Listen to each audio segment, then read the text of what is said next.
Abonnez-vous gratuitement sur votre chaîne YouTube congodialogue.com. Abonnez-vous gratuitement sur votre chaîne YouTube congodialogue.com. Shalom et peuple de Dieu, libota na Nzambe, batoye sokufela bandeko ya biso, beleme Nzambe ya pambola bino bisika no sobino bozwami au nom de Jésus-Christ.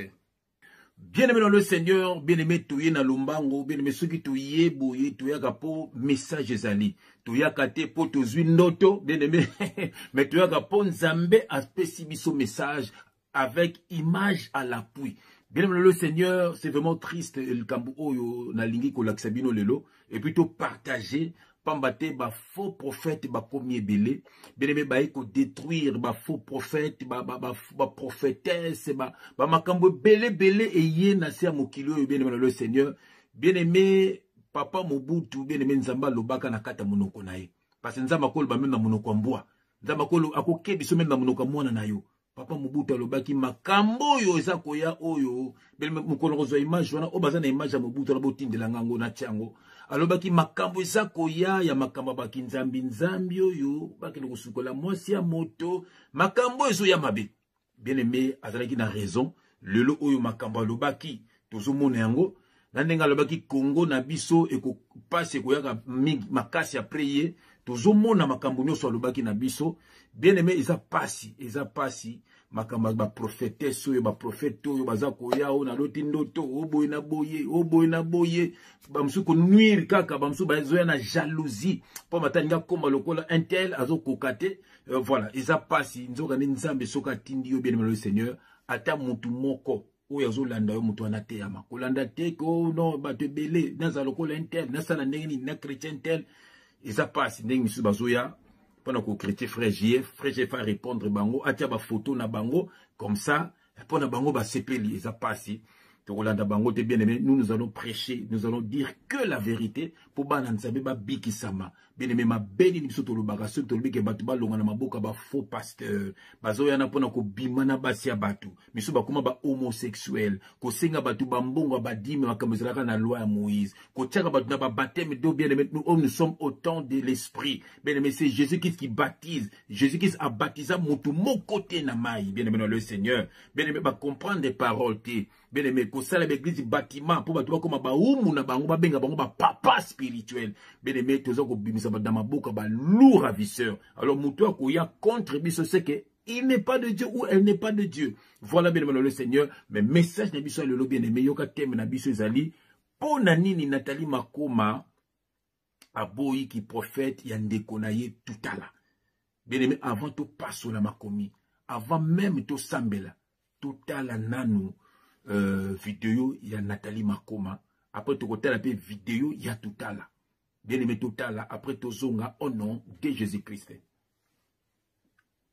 Obi Nathalie na tuna question d'abord que pour tuna Nathalie to monique ndeko na bino mobali o zakaka entre parenthèses na Congo de moké ndeka mobali to kunya komi prophète asali interview alobi qui a commis prophète et tout autant qui interview qualité donc moi toute notre question était pour pas répondre alors bayebisa kinga kasalaki mais Nathalie nanga ok sikoyo onzemi na ndeka oyebeli yaya nayo est-ce que onzemi qui prophète en haut ou bien au chango mois d'août non nandimi nanga te yalo kwa iti oluka cop ale komo koti cop mususu oya ba cop ba Nigeria na Nigeria mi basala ba cop la omi pasteur pozo makambo moni Nzambe soki alobaka aloba Nzambe alobaka te amwe tosakana na ye sikoyo onzemi na ndeka oyebeli yaya nayo est-ce que onzemi qui prophète en haut ou bien au chango mois d'août non nandimi nanga te yalo kwa iti oluka cop ale komo koti cop mususu oya ba cop ba Nigeria na Nigeria mi basala ba cop la omi pasteur pozo makambo moni Nzambe soki alobaka aloba Nzambe alobaka te amwe tosakana na ye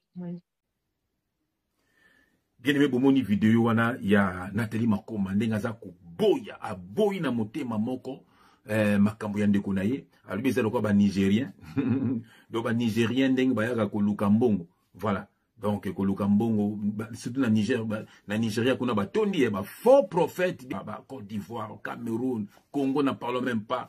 Ba onde ba ke partout na ba Afrique du Sud na ba Côte d'Ivoire na partout na ba Europe, Asie, Amérique. Donc c'est terrible. Donc ils ont makambo pasi makambo ya ba faux serviteur de Dieu oyo. Bele misoko to ka payer mon nom tout à la pe makambo nga lobaki après tozonga to passo la makomi au nom de Jésus-Christ. Peuple de Dieu, shalom.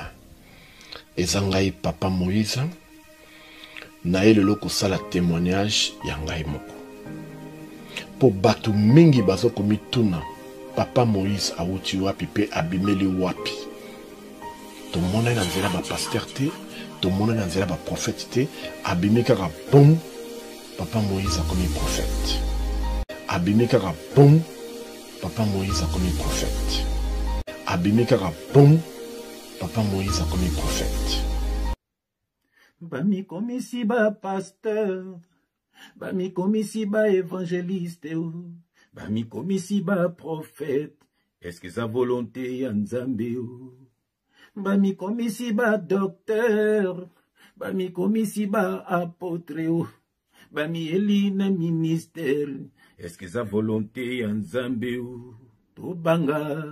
Nzambi, to banga, Nzambi, to teya, po na mbongo te, to teya, po to luka siksete, to teya, po na ekobo te, to teya, po to bungisa bana Nzambe te. Voilà, bien le Seigneur. Bien le tout le loko yo après to zonga, na kombo, na Jésus Christ. Oyo pona badouye so koufela. Na 2 Pierre chapitre 3 verset 10. Le Nzambe le billet so koya lokola moyibi. Iloko nyonso koleka. De kobomola motema. Quelle grâce! Eza mokolo moko mokili koleka. Eza na mokolo moko mokili koleka. Neko nangala muka mokili oyetundi na mabe. Sokozana Yesu toko kweya e. Sokozana Yesu toko pengwa e. Neko nangala muka mokili oyetundi na mabe. Voilà bien aimé wani zali zembu oyo bolingi oyo mikolo oyo ekangi ba réseaux sociaux et bimiseli biso sou ba jalo ba mitema ba komi kola ko finga biso pona nzembu ya ngani ya Nzambe pona ko kangola bana na ye nzembo neza na YouTube bien aimé okomika ka frère JF Ifonge featuring sœur Nana oyoka yango eza na YouTube. Bozoango, vous partagez partout, bien aimé, Batoubayoka, son de la trompette, au moni mbundezo bandavant, mbundeza message, bien aimé, message de son de la trompette, bananzambe, bakabana batomabe, bakabana makamamabe, bakangama, na le Seigneur Jésus-Christ, pour être babik semili monabango, au nom de Jésus-Christ. Bien aimé, na moni na bondela, yambo teto passo la makomi, au nom de Jésus-Christ, éternel Dieu des armées, papa, merci. Merci nous tinda biso papa malgré baza ko finga biso malgré baza ko kosela biso makambo malgré papa makambo ebele papa ba menace za ko ya ndenge na ndenge mais papa oyo tindi biso oso latisa biso bibende alleluia papa latisa biso papa bibundeli na yo Nzambe tokubanga eloko te tokubanga mutu te tokubanga nde Nzambe papa yonde papa mozalisi ya nyonso papa natiki message à lelo kangola bana na yo bana bazala délivrer ce qui peut tout à la oyo azanya yo azala délivrer. So pe Nathalie makoma oyo azaya yo azala délivrer papa. Message yo ekangola bano ya yo. Mutu so kolanda message yo Nzambe pambola yepe kangola ye na kombo na Jésus Christ. Que le Saint-Esprit parle pour l'édification de ton peuple. Au nom de Jésus-Christ, nous avons ainsi prié et nous disons Amen. Ah, bien aimé, tout ça n'adresse bien. Awa, pembe na pembe. Vérité de vérité. Révélation de rêve à rêve. Pour na bat. Bien aimé, uniquement ton frère, Papa Tindi, peut être fungola yo mémoire.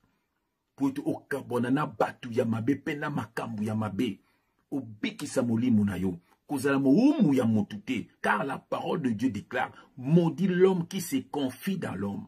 Confie-toi à l'Éternel, ndeko na ngai, au nom de Jésus-Christ. Bien-aimé dans le Seigneur, voilà, Nathalie Makoma, Ponanini Aboyi, bien-aimé dans le Seigneur, qui prophète, il y a ndeko na ye. Bien-aimé dans le Seigneur, réponse Isa Claire. Isa Claire, bazalaka groupe moko, basala na ba mabebele, ba melana ba mbongo, makambo isa ebele na kati na bango, bien-aimé surtout tout à la soi-disant zalaka producteur, azala ça la coopération série wana soit disant ba na nzambe mais ça la coopération oyo andeko le PC mbongo produit bandeko na ye après boyebi ndenge basukaki bon na tele makoma lobaki ba mela mbongo makambo belé bien aimé le Seigneur lelo alobi a commis prophète na bonnet na nous na monate bible sur bana biso mobali tanga za ko kumisa nzambe fa longola ekoti pamate même ata mokonzi ya mokiliao kene ko pesa mokonzi mbote na ekoti ezala ko so manquer respect faut longola ekoti moi sina ko bomba mutu na yebene mais ezana ngo ezala pona brisement voilà maintenant oza en dehors au tambola na yo tu fais tes cheveux oza belle ou là tu oza belle mais devant Dieu tant ozo yemba tant ozo sambela c'est clair et net la parole de Dieu. Et ça signe ya brisement quoi pas nzabete na bakitoko no tiba suku tiba ni non oza loko là oza brisé. Voilà, c'est ça en fait. Il y a un moment le faux prophète bako sarabino ah et là si bongo te tiaba nini baksa kutu ba mesh baksa kutu ba nini baksa kutu ba sil baksa kutu ba nini au moins otali pena mwana nzambe oyo mami watatu mwana nzambe. C'est terrible. Il faut quand même Jésus Christ ndeko na ngai. Bien-aimé toke na verset na biso liboso bien-aimé, tozali na Éphésiens, bien-aimé toke na Éphésiens, bien-aimé dans le Seigneur, Éphésiens, toke na verset na biso liboso, toke na Éphésiens chapitre 4, total makambo oyo, makambo ya ki prophète oyo bien-aimé dans le Seigneur, bien-aimé makambo oyo eza bati traité. Bien-aimé, ezande ba don, mais le lo ba mi benga ba prophète, ba mi benga ba pasteur, ba mi benga ba évangéliste, na uniquement bien-aimé, tout simplement pour ba séduire bat. Bien-aimé, tu retends Éphésiens chapitre 4, na banango na verset, Éphésiens chapitre 4, bien-aimé le Seigneur, Éphésiens chapitre 4, na banango na verset 7. Bien-aimé, je mets mes lunettes. J'aime quand je mets mes lunettes. Quelle grâce! Alléluia. Bien-aimé dans le Seigneur, tu es dans Éphésiens chapitre 4, donc, on a verset 7. Bien-aimé, landa verset oyo bien à combo na Jésus-Christ. Bien-aimé dans le Seigneur. Mais à chacun de nous, la grâce a été donnée selon la mesure du don de Christ. Selon la mesure du don. À chacun de nous. Donc, bien-aimé, moutounyo soit yambi Yesu. Ozana don moko quelque part. Bako sayote. Moutounyo soit yambi Yesu Christ. Bien-aimé, okope kote ya mutabongo la motema. Po esa mututika cigarette. Bien-aimé, yamba Yesu na bomo inayo. Ese ngayo nini? Pourquoi Basokoso? Nous sommes tous dans la nouvelle alliance. Nous sommes dans la nouvelle alliance. Nous sommes tous des sacrificateurs. Bien-aimé, Apocalypse 1, 5, 6. Bien-aimé Yoka. Mais à chacun de nous, la grâce a été donnée selon la mesure du don de Christ. Verset 8. C'est pourquoi il est dit, étant monté dans les hauteurs, il a amené des captifs. Étant monté dans les hauteurs, il a amené des captifs. C'est qui? C'est quoi des captifs? Ba captifs, et ça bateau ba kangami. Moutoua kangami na alcool. Moutoua kangami na impudicité. Moutoua kangami na doctrine. Il y a loi, il y a Moïse. Moutoua kangami ba dim. Moutoua bateau ba kangami. Ba captif. Bokangi ba captif na l'église na bino. Ba esclave. Ozo sero mabe, ozo sero mabe. Beaucoup zana mibale. Ozo garçon mabe, ozo frère mabe. Beaucoup d'ici qui impudicité. Kosoba mbongo ya batu. Avant mutakuta na pasteur mbongo. Mbongo ya délivrance. Mbongo ya soki ya baptême. Baptême amai. Nzoka l'eau. Qu'est-ce que signifie l'eau dans la parole de Dieu? L'eau ce n'est pas l'eau bisoto melaka. Pourquoi bazoko sabino? Bien aimé. Yoka, c'est ça des captifs. So Jésus-Christ a dit, abimsaki ba captif. Yoka. C'est pourquoi il est dit, étant monté dans les hauteurs, il a amené des captifs et il a fait des dons aux hommes. Il a fait des dons aux hommes. Des dons. Donc Yesu Christ on a kufaki a sekui bien aimé yomba bina liwa ya Yesu li sekwa ya Yesu biso peto sekui bien aimé dans le Seigneur c'est une révélation donc so kufaki a sekui eza biso peto sekui donc batu baki na mabulu batu baki na bamiyibi bandoki bamisala mabe tangu Yesu zubu akona bo moina yo bien aimé jou salut na yo okutani na salut na yo au sekui c'est ça au sekui okobi nouvelle créature bien aimé dans le Seigneur yo quand Jésus-Christ m'envoie bien c'est pourquoi il est dit étant monté dans les hauteurs, il a amené des captifs et il a fait des dons aux hommes. Verset 9. Or, que signifie il est monté sinon qu'il est aussi descendu dans les régions inférieures de la terre? Donc, c'est lui qui est descendu, c'est le même qui est monté au-dessus de tous les cieux afin de remplir toutes les choses. Et il a donné les uns, et il a donné les uns comme apôtres, les autres comme prophètes, les autres comme évangélistes, les autres comme pasteurs et docteurs. Pourquoi? Pour le perfectionnement des saints, en vue de l'œuvre du ministère et de l'édification du corps du Christ. Du corps du Christ. Bien aimé dans le Seigneur. Moi, do Yesu tango akufa ki asekwi, et c'est le roi tango yozaki na bokili, ozaki akufa, bien aimé ozaki na makamabe, na matongi, na sorcellerie, na kindumba, na muyibi, na makabebele. Tango Yesu akotaka na bomo na yo, tango ozoka salut na yo, osekwi, c'est ça. C'est ça la résurrection. Bien aimé, tu étais mort et tu es revenu à la vie. Bien aimé, si tu es revenu dans la vie, bien aimé, si tu es apesi badon. Badon katina biso. Bien aimé dans le Seigneur. Pour la nini, pour le perfectionnement des saints. Pour na banana ye. Bien aimé, aux angités pour nous samututika mabe. Nzamba apesi biso badon. Bien aimé, isa katina biso, isa bati traité. Ceux qui me donnent pasteur intel. Prophète intel, docteur intel. Bien aimé, c'est un séducteur. Aye kosuluka mbongo. Bato yeso betaki na temple. Deso yeso shikotaki. Alors soto le bibu mabeni to sali. Moto na nzambe a solo la. Ba nzambe oza délivré au nom de Jésus-Christ. Toujours qu'on est verset nabiso, verset 13. Jusqu'à ce que nous soyons tous parvenus à l'unité de la foi et de la connaissance du Fils de Dieu.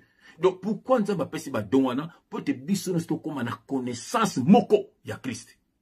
Voilà. Mais le lo oyoza na bâtiment, au sala 10 ans, au sala 20 ans, au botaba na kuna. Donc, miso ba bimarana binoka kuna. Nano koma na connaissance ya Christ était. Nano koma disciple était. Pourquoi bazoko sayo? Donc, nek da kisasa kuna mutombo, destruction des hôtels. Chaque année, et ça même, il y a un programme na sala déjà. Au sein de destruction des hôtels, année passée, année année coulée. Donc, année prochaine, donc, destruction des hôtels. Bien aimé, 1 Corinthiens chapitre 8, verset 1. Il n'y a aucune condamnation pour ceux qui sont en Jésus-Christ. Tant que nous avons condamnation sous le thé. Longola va penser. Longola qui va boumbisayo. Longola, bien aimé, marcher selon la foi. Et marcher selon la foi. Et non selon la vue. Bazoko Sabino. Bien aimé, omoni, donc, tu as badonwana, pour te yana, pour te koma, biso tout na connaissance, moko kaka ya Christ. Et non ya Moïse. Moïse c'était l'ombre. Là, il y avait les dîmes, il y avait des sacrifices. C'était l'ombre de Jésus-Christ. Bien aimé. Et on y est sur le bagage, tout est accompli. Pourquoi bazoko sayo? Pourquoi bazoko so? Batangelo verset ya temple, dans la nouvelle alliance. Batangelo verset ya dîme, dans la nouvelle alliance. Batangelo la version des anangote. Bako sa la Bible zaka moko, lukuta. Tant que l'Ancien Testament, le Nouveau Testament, ça l'a quitté. Tant que Moïse, le Nouveau Testament, ça l'a quitté. Le Nouveau Testament, il y a après. Les théologiens de Basangi Siango, dans Israël, Balouki, Rouleau, Basangi Siango. Et puis, laisse-moi te dire une chose. L'Ancienne Alliance, ils allaient ombre à la Nouvelle Alliance. Ombre, mais tu sois l'Ancienne Alliance, il faut affungolango sur la Nouvelle Alliance, affungolango l'axinine, dîme l'axinine. Temple l'axinine. Oh, aniona bande ko buma na pona ba péché la kisinine. Makila on est la kisinine, l'eau la kisinine, l'eau tout on est la kisinine. Bien aimé dans le Seigneur, réveillez-vous. Bomoni. Toujours qui est verset na biso, bien aimé yoka. Toujours qui est verset 13, jusqu'à ce que nous soyons tous parvenus à l'unité de la foi et de la connaissance du Dieu, du Fils de Dieu, à l'état d'homme fait à la mesure de la stature parfaite de Christ. Verset 14. Ainsi, nous ne serons plus des enfants flottants et emportés à tout vent des doctrines, par la tromperie des hommes, par leur ruse, dans leurs moyens de séduction. Mais en professant la vérité dans l'amour, nous croîtrons à tous égards en celui qui est le chef Christ. Bien-aimé, Yoga verset 16. C'est de lui et grâce à tous les liens de son assistance que tous les corps bien coordonnés et formant un solide ensemblage, Yoga, tire son accroissement selon la force qui convient à chacune de ses parties, Yoka, et s'édifie lui-même dans l'amour. Bien-aimé, Oyoki verset Oyo, ba prophète banin eza badon eza kati na biso, et ça la place yozali, naza na balaba lorbe anga pasteur neni. Bien-aimé, pourquoi bazo kosa yo? Eza badon eza kati na biso totambola na badon wana. Don wana elobaka. Bien-aimé, prophète, c'est la bouche de Dieu. Parce que nous avons coupé sa message. Bazo kosa bino, balia bino bambongo, ba détruire ba foi na bino. Bam super baza bana satan abayeka pour batia confusion. Pour ba bungisa bana nzambe. Yango réveille-toi, toi qui dors. Bien-aimé. Bomoni bino moko Nathalie Makoma, ndenga boyi prophète yandeko na ye. A boyi yango. Alobi ayeko lukambongo. Ndengi minga bayeko lukambongo, bien-aimé. Bien-aimé, minga beko lukambongo na kumba Yesu Christ. Yesu Christ a ki bango fimbo na temple, bien-aimé. Minga beko détruire ba temple bana na nzambe. Minga pe baza ba tinda mi ya Satan. Minga pe za bato ba bungi na bango nzela. Bien-aimé. Pona mutu moko ya mabenda te akayo. Bien-aimé, ce que Dieu te demande, c'est la repentance. Que veut dire la repentance? Bien-aimé, le retour vers Dieu, l'abandon du péché. Accepte Jésus-Christ dans ta vie. Bien-aimé, okukabona na ba faux pasteur, okukabona bien-aimé na makama mabe, okukabona pe na ba camarade ya mabe. Kangama na Jésus Christ, bandoki ya famille ba kolonga yote, bandoki ya quartier ba kolonga yote, bandoki ya ba collègue ba kolonga yote, bien-aimé, ba kolonga yote, bien-aimé, bien-aimé, bandoki ya évangile, bandoki ya monde physique, monde spirituel, ba kolonga yote, parce que tu as Jésus-Christ. Bien-aimé, ata ba fingi yo, lelo banzambe lobi boy, tant baza ko finga yo, bien-aimé, oh bien-aimé, bazo kokisande lilo banzambe na bomoi na yo. Yesu baki bako finga kabino, bako tonga kabino, bako boya kabino, bako beta kamem bino, bako boma kamem bino, na buka makaka na Jésus-Christ. Buka makana ye. Bien-aimé, mais bon mona kembo na yawe. Bien-aimé, tu la verset d'absolu susu, yogo to tanga to na 1 Corinthiens. Bien-aimé, 1 Corinthiens, bien-aimé, 1 Corinthiens chapitre 1 verset 23. 1 Corinthiens chapitre 1 verset 23. 1 Corinthiens chapitre 1 1 Corinthiens, bien-aimé, 1 Corinthiens chapitre 1, verset 23. Voilà. Bien-aimé, j'ai lu au nom de notre Seigneur Jésus-Christ, 1 Corinthiens chapitre 1, verset 23. Voilà. Yoka, bien-aimé, nous ne prêchons, j'ai lu au nom de Jésus-Christ, nous prêchons Christ crucifié. Nous prêchons Christ crucifié. Yoka, bien-aimé, scandale pour les Juifs et folie pour les païens. Nous prêchons, bien aimé, dans la nouvelle alliance, nous prêchons Christ crucifié. Bible lui scandale pour les Juifs. Donc, quand on dit scandale pour les Juifs, donc, bien aimé, batu une ancienne alliance. Donc, il y a scandale pour la bango. Il y a un petit loso qui n'a pas la bango, judaïsme. Donc, on a Lévi, donc, pour la bango, messie dans Ayate. Donc, on se trouve boy. Liberté en Christ, il y a scandale pour la bango. Et puis, Bible, folie pour la païen. Ba païen donc les étrangers. Les a folie pour na bango. Bien aimé. Alors, banana nzambe, boulanda batona te ba faux pasteurs, ce sont des païens. Ba comme tout le beza folie pour na bango. C'est parce que ce sont des païens, ils sont étrangers dans la famille de Dieu. Tout autant à verset moussou bien aimé dans le Seigneur. Bien aimé. Nakei na 2 Corinthiens chapitre 3 verset 17. 2 Corinthiens, bien aimé, 2 Corinthiens chapitre 3, verset 17. 2 Corinthiens, chapitre 3, verset 17. Je lis au nom de Jésus-Christ. Or, le Seigneur, c'est l'Esprit. Et là où est l'Esprit du Seigneur, là où est la liberté. Là où est l'Esprit du Seigneur, là où est la liberté. Mon frère, ma soeur, si l'Esprit du Seigneur est en toi, si le Saint-Esprit est en toi, sois libre. Longana makamba badim. Longana makamba pam pam baba kosayo. Longwana makambo wana ya ba temple ya ba baptême do ya longwana makambo wana ya ba saint ba bosobi mapa ba païen na vin ya ba païen ba sombi jus d'orange ba sombi grenadine oh tu mena makila ma Yesu Christ oh tu lenzo to Yesu bokeba nako rete ya kabino encore la sainte scène c'est quoi bazoko sabino bien-aimé dans le Seigneur bazoko sabino bien-aimé kangamana Yesu Jésus Christ bien-aimé Yenda kufa kipona yo. bien aimé yende bien aimé akuya kozwa yo kangama na Jésus Christ ko komana bota mokilité. Le monde est méchant, bien aimé. Le monde est méchant, le monde va mal. Rachetez les temps car les jours sont mauvais. Ephésiens 5:16. Bien aimé le Seigneur Bomouni, Makambo Oya Nathalie Makoma, n'en connaît vraiment grave.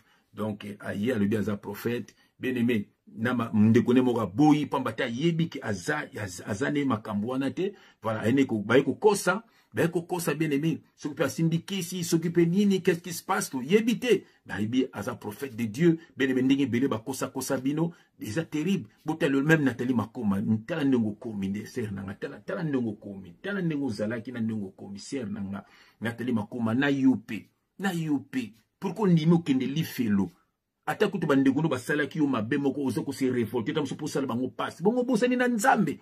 Nathalie ba photo sous na team sous ba suki ba pink ba rouge, c'est terrible. Okomusa ko bomanzoto ko sala boy ko kondisa ko vindisa. Qu'est-ce qui se passe? Ata ko Satan wa côté la ramoto mena niveau yote.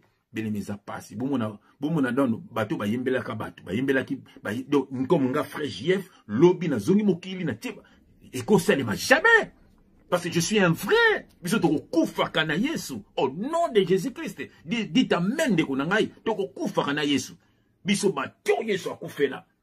Comment tu landa Makambo Moïse? Moïse était l'ombre de Jésus-Christ. T'as la scandale. Bien aimé. T'as la scandale dans les réseaux sociaux. Bien aimé. Moi nanzamba reconnaître que moi nanzamba. Ce qui moi nanzamba so boza moi nanzamba était c'est qu'il y a ça moi na Satan. Soko boza moi na papa ba frère Tanguy, yo boza bangal, ko reconnaître frère Tanguy qui a za bangal. Pour telle longue bi longue famille na biso. Maintenant on reconnaître été, c'est que yo zo kosa za moi na famille bangal té. C'est ça, bien aimé le Seigneur. Bien aimé, autant à verset sur capé pour le mokwalelo. Bien aimé le Seigneur. Je mets mes lunettes. J'aime quand je mets mes lunettes. Quelle grâce. Alléluia. Bien aimé, dans Matthieu, verset na souka, pour le mokwalelo. Matthieu chapitre 16, verset 22 à 23. Matthieu chapitre 16, verset 22 à 23. Yo l'autre tanga. Je l'au nom de Jésus-Christ. Pierre, l'ayant pris à part, s'est mis à le reprendre et dit à Dieu ne plaise. Seigneur, cela ne t'arrivera pas. Verset 23, mais Jésus, se retournant, dit à Pierre, arrière de moi, Satan, tu mets en scandale, car tes pensées ne sont pas mes pensées. Ce ne sont pas les pensées de Dieu, mais celles des hommes. Bien-aimé, Seigneur Jésus-Christ, avant de retambola na Pierre, mais à Bengaki et Satan. Pambate, Pierre, alingaki abanda ko pekisa qui n'est la œuvre de la croix. Dieu qui s'est salué à comprendre que ce n'était pas Pierre qui parlait, c'était le diable qui parlait en Pierre. Bien aimé, et pourquoi dans le Bili Kamboyo? Tala na ba réseaux sociaux, ba prophétie ya lokuta, ba rêve ya lokuta. Oh Dieu m'a dit, likamba et le ba frère Tanguy papa, likamba Dieu m'a dit oh frère. Dieu m'a dit. Bien aimé, si Dieu te dit quelque chose et ils ont cadreté, dans la parole de Dieu, ce n'est pas Dieu qui a dit, c'est le diable qui t'a parlé. Voilà, c'est le diable qui t'a parlé. Et puis quoi côté a été pour l'autindoto. Bien aimé, biso nzamba à l'autre so ba ndoto batu. Mais jamais na côté ya ndoto. Bien aimé, na ko zela nzamba confirmé. Oba mlani, matamba seleboa nzamba ysengango. Tu es na preuve à l'appui. Bon moi makoma, tu es na preuve à l'appui. Tu es na ndoto te, tu es na preuve à l'appui. Vos pensées ne sont pas les pensées de Dieu. Illusion, rêve, pensée négative. Dieu m'a dit. Dieu m'a dit pour JF. Dieu m'a dit. Kaka JF. C'est terrible. Bandeko ya biso bakoma bandeko ya bino. Biso tuza bato sete tuza bato alikolo. Donc beaucoup longa biso te na kombo na Jésus Christ. Nazo bondela pona ndeko zo li bako kolanda message oyo. Nzambe pambola ndeko na ngai. Yondo teki na nzela opalanda message oyo. Ba faux prophète o batundi belé. Banganga papa baza na impact moko te na vie ya ndeko na ngai. Papa zinga ndeko na ngai na makila ma Jésus Christ. Tondi sai na molimo santo nzambe. Tondi sai papa na onction na yo. Papa nyonso za yo te na bomo na disparaître maintenant au nom de Jésus Christ. Bitumba na yeno so kote yango pe kwesa banguna na ye na kombo na Jésus Christ. Telemisa ye pe longisa ye. Banguna na ye baza ba marche pe na ye. Papa nyonso za okanga ma ifunga ma na vie ya ndeko na ngai. Papa pambola ndeko na ngai na kombo na Jésus Christ. Amen. Bien-aimé, que Dieu vous bénisse au nom de Jésus Christ. Amen. Ba Congolais nyonso tu ba il faut batala la site nini. Ah, soko ozali Congolais a solo e sengeli otala bobele Congo dialogue. Congo Dialogue. Tembete. Aux Assir. Soko di Congolais a solo okokiko zanga mokolo mokote esengeli otala bobele Congo Dialogue. Oyeba makambo mazali koleka kuna. Donc www.congodialogue.com. Soko za Congolais a solo. Yango Papa wana. Kunze talobi yango foko talaka. Congo Dialogue. Tina yango ngai pena yebaka makambo makoleka kuna na bosana te. Otala kapeka ka Congo Dialogue. Tembete. Ya, Ata nazali Congolais so ata ba mindele kwa kokiko tala. congodialogue.com